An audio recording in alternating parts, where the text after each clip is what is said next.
और इस सभा का आयोजन करने वाले मेरे भाई जिला उपाध्यक्ष रायबरेली माननीय राजकुमार बापनी जी को भी मैं बहुत बहुत धन्यवाद कहता हूँ और आप लोगों से अपील करता हूँ कि जोरदार ताली बजा के इनके इस जोश को और इस काम कर रहे हैं। मैं चाहता हूँ कि आप इनका उद्घाटन करें और हमारे ब्लॉक अध्यक्ष सुरेंद्र बासी का भी आप हौसला बढ़ाने का कार्य करें तालियों की गड़गड़ाहट के साथ। साथियों, मेरा नाम है योगेश बासी और मैं इस कौम का हूँ, माधव समाज का एक व्यक्ति हूँ और काफी मेरी जात है और इसका मुझे बहुत ही ज्यादा घमंड और अहंकार है कि मैं काफी जात में पैदा हुआ और आप सबको भी होना चाहिए। लेकिन घमंड नहीं होगा तो स्वाभिमान नहीं आएगा। घमंड कहीं कहीं दिखाना भी सही होता है, एटीट्यूड बहुत जरूरी है। अगर आप में एटीट्यूड नहीं है तो कोई जो आपको इज्जत दे देगा। इज्जत पानी है तो आप में आजदार के बात करना सीख लो। जिस दिन आप में आजदार के बात करना सीख जाओगे अगला खुद इज्जत देना शुरू कर देगा। और अपने नाम के पीछे चाहे तुम कोई हो, चाहे पार्टी हो, चाहे समाज हो या बेटी हो, पूरा नाम बोलो क्योंकि तुमने किसी के नेता बनने का काम नहीं किया, तुमने इतिहास रचने का काम किया है तलवारों के दम पर। चाहे रायबरेली की धरती उठा लो या फिर लखनऊ अवस्था की धरती उठा लो या पूरे उत्तर प्रदेश की धरती में कहीं भी चले जाओ और अपने इतिहास को अगर देखोगे तो पता चल जाएगा कि तुम्हारे लोगों ने रक्त से इस माटी को सींचने का कार्य किया। तब आपको हक मिला आरक्षण का, आपको हक मिला यहाँ पे रहने का। आपके लोगों ने अपने प्राणों की आहुति दी है तो ये आज समय दिख रहा है। लेकिन एक कटु सत्य भी है कि हम अन्य समाज से आज बहुत पीछे हो गए, बहुत ज्यादा पीछे हो गए, जिसका कारण हुआ हमारी गलत विचारधारा का चुनाव करना। एक गलत ट्रेन पे बैठने से हमको जहाँ पहुंचना है हम वहां न पहुंच के कहीं और पहुंच जाते हैं। तो अब भाई अगर शेर है, अगर हम उसको पनीर की सब्जी खिलाएंगे तो उसकी देही में नहीं लगेगा, लेकिन अगर वो मांस खाता है हम उसको मांस खिलाएंगे तो वो शेर से बफर शेर बन जाएगा। तो अभी तक आप पनीर की सब्जी खा रहे थे, घास फूस खा रहे थे। अपने डीएनए को समझाइए, अपने डीएनए को समझिए। वो लोग कहते हैं कि आपने झाड़ू बांधा मटका बांधा। अरे मैं कहता हूँ आप लोग अपने बुजुर्गों से पूछिए, आप लोग इतिहास को खंगालिए और मुझे बताइए, मुझे गलत साबित करिए कि योगेश ये तुम गलत कह रहे हो, हमारे लोगों ने झाड़ू मटका बांधा है। मैं कहता हूँ झाड़ू मटका आपने कभी नहीं बांधा। उत्तर प्रदेश की शासक जाति पार्टी ने न खुद बांधा और न किसी भी जाति को बांधने का कार्य किया। ये बहुत बड़ी बात है क्योंकि भारत के तमाम प्रदेशों में लोगों ने झाड़ू मटका बांधा, लेकिन उत्तर प्रदेश में नहीं चली क्योंकि यहाँ शासक आप थे। इनके सामने मुगलों की, अंग्रेजों की, किसी की दादागिरी नहीं चली, आपकी चली, लेकिन आज नहीं चल रही है। उसका मेन कारण यह है कि स्वाभिमान खत्म हो गया। एकता तभी आती है समाज में जब आपके अंदर स्वाभिमान की चिंगारी जलेगी। मेरे घर में कलेरियों की चाय लगी है ना, लेकिन जो मेरे गांव में लोग रहते हैं उनकी जीवन शैली कैसी चल रही है, ये जो पढ़ा लिखा वर्ग है उसकी जिम्मेदारी है कि उनको अपने बराबर लाने की। अगर हम अपनी पढ़ाई का इस्तेमाल उनके स्टेटस को बढ़ाने में नहीं कर सकते तो धिक्कार है उसी पढ़ाई का। और मैं बता दूं, सुहेल आर्मी जो नाम लिखा है ये कोई संगठन नहीं है, ये एक जिद है। जिसमें जिद है वो इसको ज्वाइन करे, जिसके अंदर जिद स्वाभिमान नहीं है वो इससे दूर रहे और दूर से कमाता देखे। सीधी सी बात है, क्योंकि ये एक आग में कूदने जैसा काम है। हम लोग जब थाने में जुटते हैं न हमारे किसी को विधायक का फोन होता है न किसी मंत्री का फोन होता है। हम अपने आत्मविश्वास से जाते हैं और अपने आत्मविश्वास से काम करने का काम करते हैं, क्योंकि हम थे, हमारा जो डीएनए है हम वही काम करें।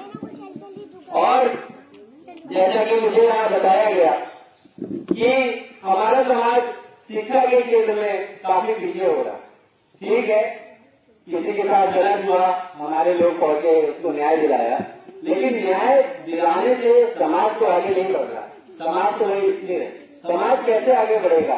जो ये बच्चे हैं, जो हमारी समाज की नए पौध हैं, जो कल उधर से इधर आने का काम करेंगे और अपने समाज को रिप्रेजेंट करने का काम करेंगे, लोगों के सामने अपने समाज के बारे में कुछ बातें, अपने विचार रखने का कार्य करेंगे। जैसे कि भाई ने बताया, राजकुमार भाई ने, कि एक रोटी कम खाइए लेकिन बच्चों को शिक्षित जरूर करिए, और ये बहुत ही ज्यादा बेसिक चीज है और इसको जरूर फुलफिल करिए, ये बहुत जरूरी है।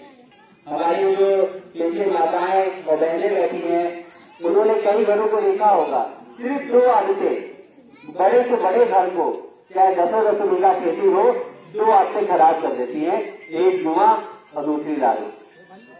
2 आदतें पूरी पर्याप्त है एक घर को गिराने के लिए। संतुष्ट भी जाता है, वो व्यक्ति 10-5 रुपए ही मांगता है लोगों से कि मुझे शाम तक 70-80 रुपए मिल जाए तो एक छोटी वाली वो क्या आती है, लेवो, वो मिल जाए, क्वार्टर का इंतजाम हो जाए, उसका टारगेट से देखता रहता है। तो वहां तक अपने बच्चों को अगर नहीं देखना चाहते हैं तो आज उनके भविष्य के लिए आज से ही सतर्क हो जाए। इतिहास की बात थी, वो समय निकल गया, लेकिन इतिहास से ताकत लेके आगे बढ़ना है, उसे कहते हैं समझदार कौन, जो अपने इतिहास से प्रेरणा लेके आगे बढ़े।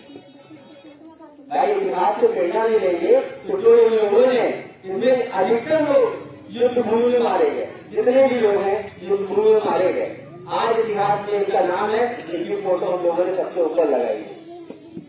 इन्होंने अपनी आहुति दी, या हम इसलिए दिया कि हम लोग दरवाजे की ठोकर खाएं। हमारे समाज में लोग आपस में ही लड़के खत्म हो जाते हैं और दूसरे समाज के लोग उसका उपहास हुआ। ये मेरी सुहेल आर्मी में सबसे पहले जो नारा लगाया जाता है वो हर हर महादेव का लगाया जाता है। बहुत सारे मेरे साथी हैं, हम लोग ट्राइब हैं, मैं उनका विरोध नहीं, विचारधारा का विरोध है, वो कहते हैं आप हर हर महादेव भी कहते हैं।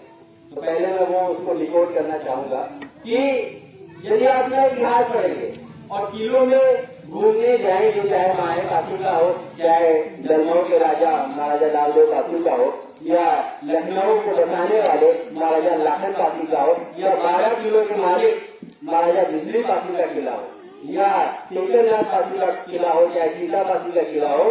1857 की क्रांति में 36 अंग्रेजों को मारने वाली माता वीरांगना उदय देवी काशी, उनके जो पति थे, उन्होंने खुद शिव मंदिरों का निर्माण कराया। जरदारी बाई कोई, जो कोई समाज की थी, उन्होंने 57 की क्रांति में जब दमखम दिखाया, वो भी शिव की आराध्य थी। और सबसे लेटेस्ट जो आपकी वीरांगना फूलन देवी, जिनका नाम है, वो भी शिव की उपासक थी। तो हम हर हर महादेव बोल के कौन सा किसी की गिरनी ले रहे हैं?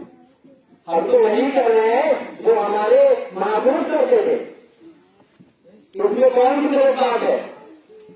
आप उनको बताने का काम करें। अगर मैं गलत बोल रहा हूँ तो सामने से बोलिए कि भाई ये बात गलत है, और मुझे गलत को भी करिए। हाँ, ये बात सही है कि महादेव को तो मैं मानता हूँ, लेकिन सनातन को मैं नहीं मानता।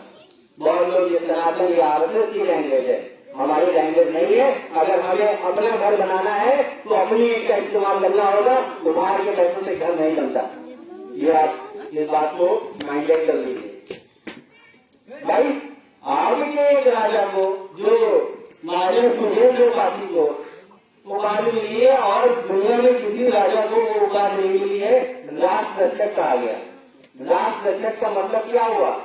राष्ट्र रक्षक का मतलब हुआ कि पूरे राष्ट्र में अलग अलग धर्मों में, अलग अलग जातियों में जो लोग रह रहे हैं, उनकी इन्होंने रक्षा किया था। तो मेरा ये संगठन बनाने का एक ही उद्देश्य है कि अपने लोगों में ऊर्जा का संचार करना और उनको ये बताना कि आप नीच नहीं हो, नीच दलित शूद्र, इस वर्ड को अपने डिक्शनरी से निकाल दीजिए।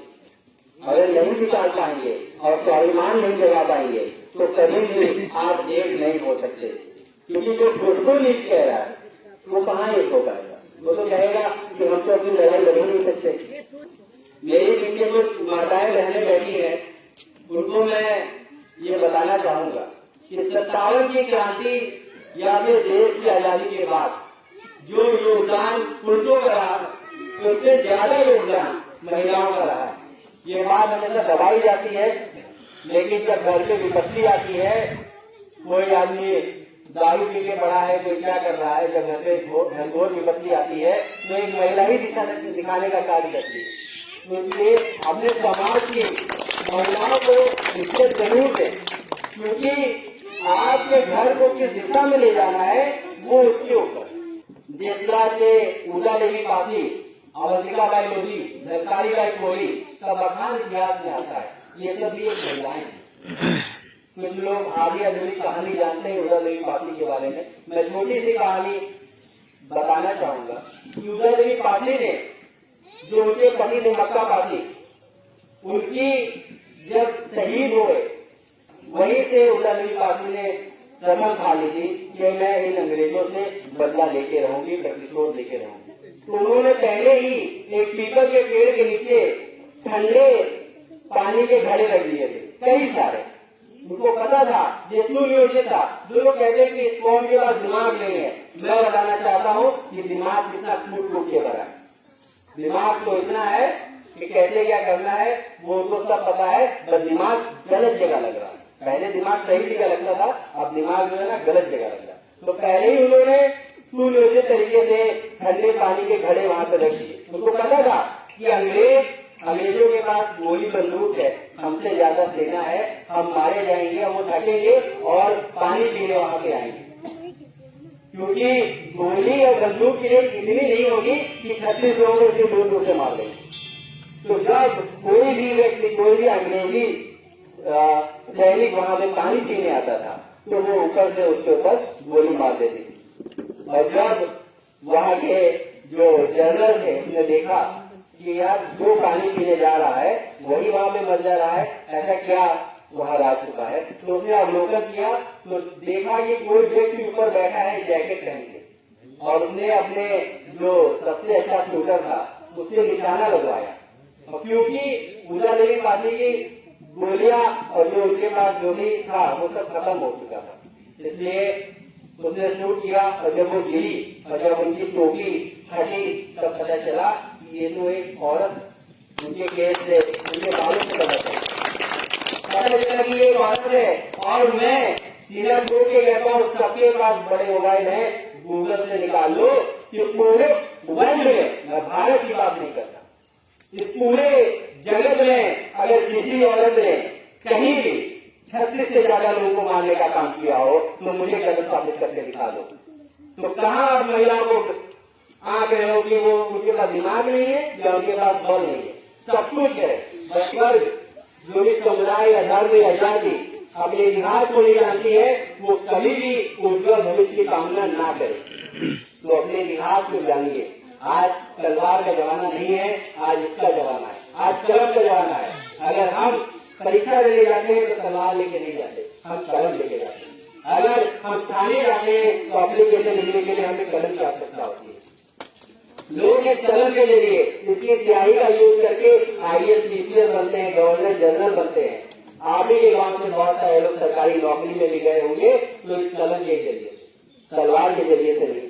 आज समय बदल गया है तो तलवार में, इस कलम में समा दीजिए और शिक्षा के क्षेत्र में अपने बच्चों को जरूर से जरूर आगे बढ़ाइए, क्योंकि एक शिक्षा ही है जो आपके परिवार को, अगर एक व्यक्ति को भी सरकारी नौकरी मिल गई या वो बिजनेस में आगे बढ़ गया तो आपकी कई पीढ़ियां सुधर जाएंगी।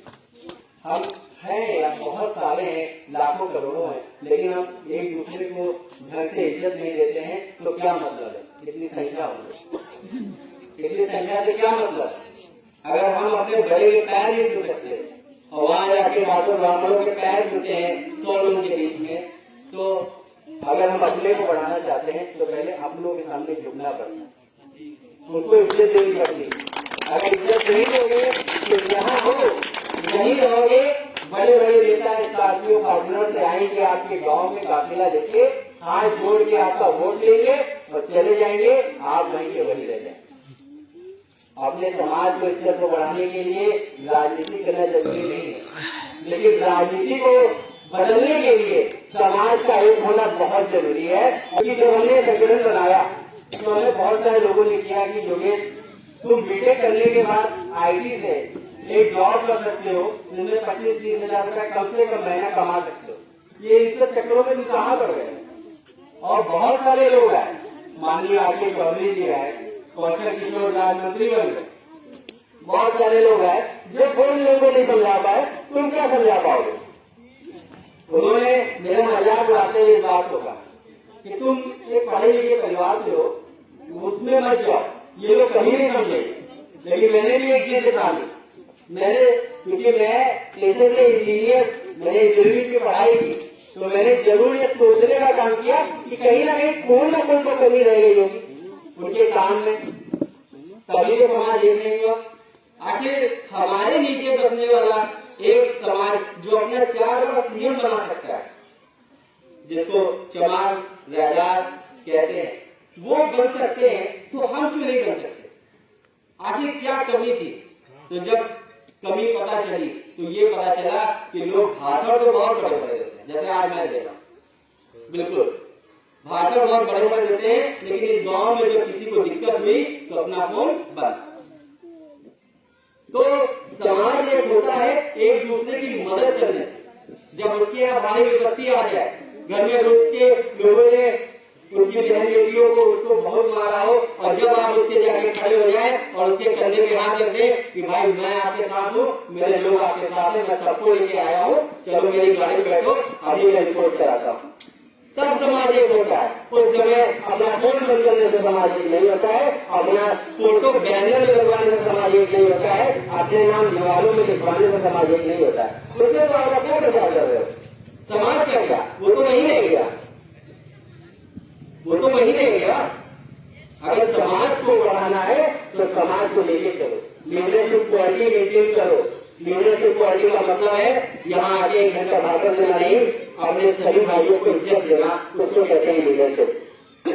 आपके गांव में बहुत जगह बच्चे पैदा होते होंगे, उनकी शादी होती होगी, बहुत सारे लोग मरते होंगे, तो आपको कभी प्रजा के रूप में क्या बुलाया गया कि भैया अगर जो है बच्चा पैदा हुआ है, आप यो एक्ट कर दो, कभी आपके समाज को बुलाया गया? जो पीछे लोग बैठे हैं वही बताइए। अरे बताओ भाई, कभी बुलावा होगा? जैसे कोई कहूँ बच्चा अच्छा पैदा होने तो तुमका बुलावा होगा कि तुम जो काम करो आएंगे, तुम फलाने जाती हो। अरे बुलावा होगा तो कह दो हाँ, और नहीं बुलावा होगा तो कह दो नहीं। कब बुलावा होगा? तो कह हाँ बातें करो। कभी आपको नहीं बुलाया गया, इस बात को आप अपनी बुद्धि में बैठा लीजिए। भाई किस काम के लिए बुलाया गया? ऐसे तो घर परिवार को सबको बुलाया जाता है, लेकिन आपको जब कोई एक काम करने के लिए कभी नहीं बुलाया कि आप भैया वो मालिक आपको करनी है, जैसे मालिक वालिक होती है, ये होता है। और जब विवाह होता है उसमें अनेकों जैसे सीधा पानी देते हैं, ये समझने के लिए बात कर रहा हूँ। ये आटा चावल दाल देते हैं, प्रजा को देते हैं। तो आपको कभी किसी ने आटा चावल दाल दिया?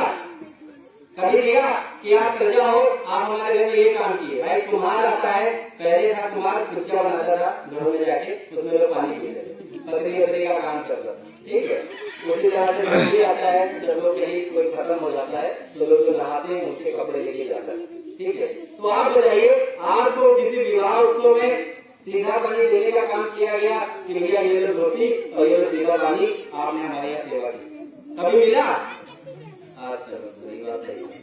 और जब कोई किसी की मृत्यु होती है, मृत्यु के टाइम पे कभी आपको प्रजा के रूप में बुलाया गया कि हाँ भैया जो फलाने काम है ये तुमरे जाति के लोग और कोई नहीं कर सकता? कभी बुलाया गया तो बताओ? नहीं बुलाया। तो जब कभी किसी सेवक के रूप में तुमको बुलाया ही नहीं गया तो अपने आप को शूद्र क्यों कहते हो? शूद्र का मतलब होता है कि सेवक।